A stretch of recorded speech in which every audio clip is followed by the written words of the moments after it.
Krystal, let's talk about Qatar, because Donald Trump is headed to, literally as we tape this, he's headed to Egypt. He is meeting with Arab leaders, and I would imagine if he talks to press, this question might come up about what's exactly going on with the Qatari air base. We're going to break down whether or not there is a Qatari air base. Let's go ahead and roll E1. This is the original announcement from Secretary of War, which, by the way, we use Secretary of War Hegseth's preferred moniker here because, Krystal, I think Secretary of War is a much more honest actual label than Secretary of Defense. It is, yeah. I don't want to mis-cabinet label him, I guess. I don't know. You don't want a dead cabinet name.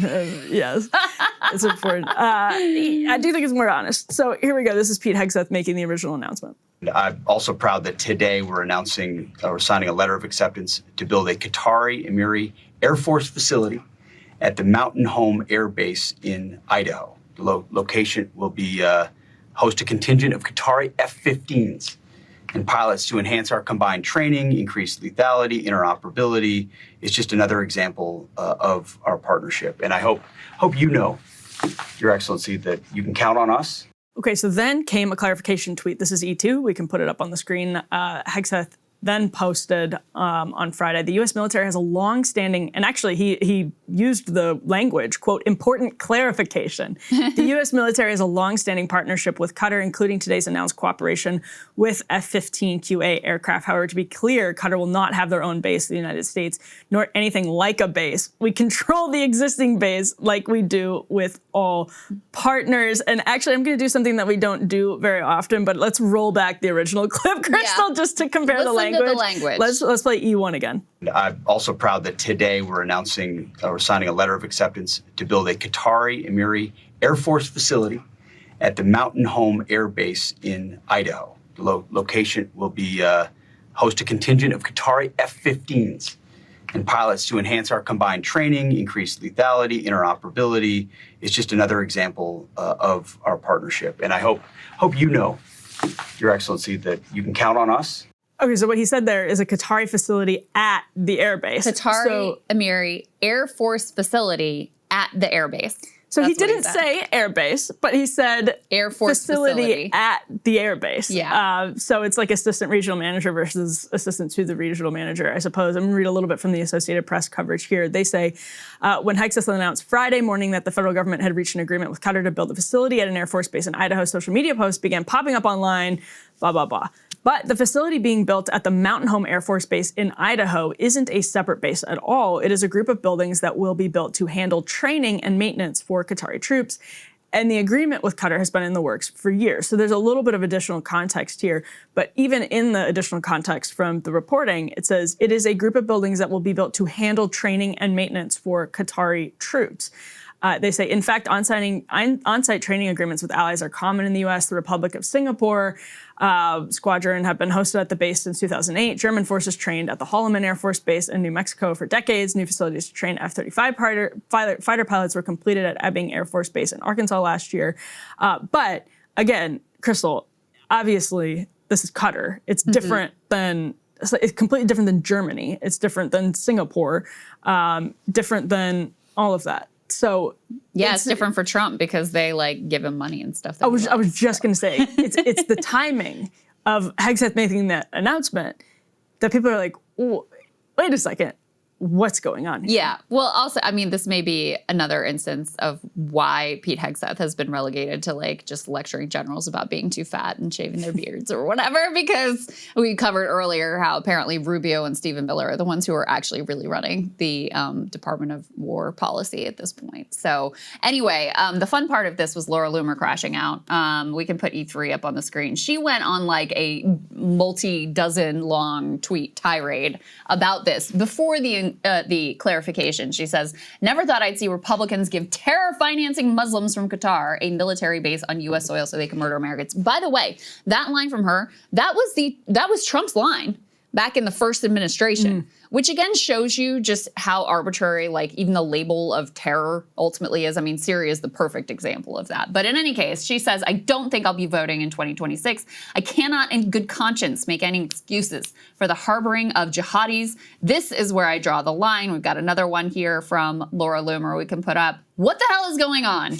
Why are we trying to train more Muslims how to fly planes on U.S. soil? Didn't we already learn our lesson? Why are we encouraging more Islamic infiltration of our country by the funders of Hamas and the Muslim Brotherhood? This is very bad for our national security. Qatar is one of the largest funders of Islamic terror. Now they're being rewarded by getting a Qatari Air Force base in Idaho. This is outrageous. We're allowing the Islamic enemy to gain so much ground in our country. I will never support this. And I mean, Loomer is just like brazenly, outwardly, unapologetically Islamophobic, which certainly comes out in this particular message on it. I think she would actually describe herself. Yeah. Oh, I don't think she would object to that characterization. No, I don't think. I don't know. I'd have to look it up, but I don't think that she would be my strong assumption. But yeah, I mean, so as the Associated Press reports, this has been, like they say, it's been in the works for a while, but I think it's pretty obvious that the Trump administration's timeline here has to do with negotiations just in general. And so, yeah, it's different than Germany. It's obviously different than Germany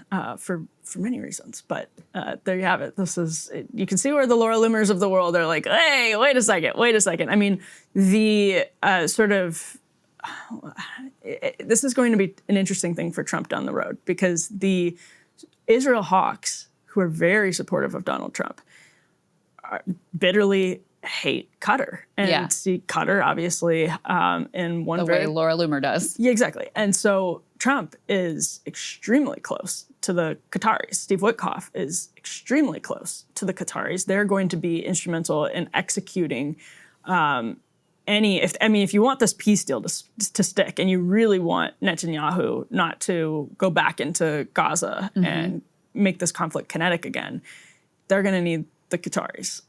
Probably why this was partially sealed when it was sealed. So that's going to be a problem for him. They're the ones that gave Trump his jet.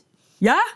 His new Air Force One. Yeah, and so this is going to be a problem for Trump long into the future. Like, this doesn't stop with this controversy. It's always just interesting to see what issues too are like a red line for people, you know? Yes. Like, that's kind of funny. all of the other shit he's done you're cool with, and then, this like weird Air Force partnership, whatever, like that's the thing where you draw the line. So that's always fascinating to me. I mean, isn't the Trump Organization, I feel like they have it's hard to keep track of all of the deals, but I thought they were doing something in Doha. I thought they had just done something in Doha for the Trump Organization, which is led by Eric Trump, let's see.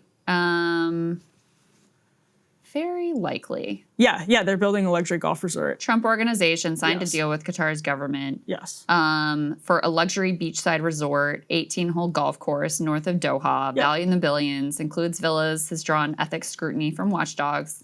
Called it a potential conflict of interest. Gee, do you think? Yeah, it's like so obvious. Gee, but like, you think? This is Ryan's point about when does the deal happen?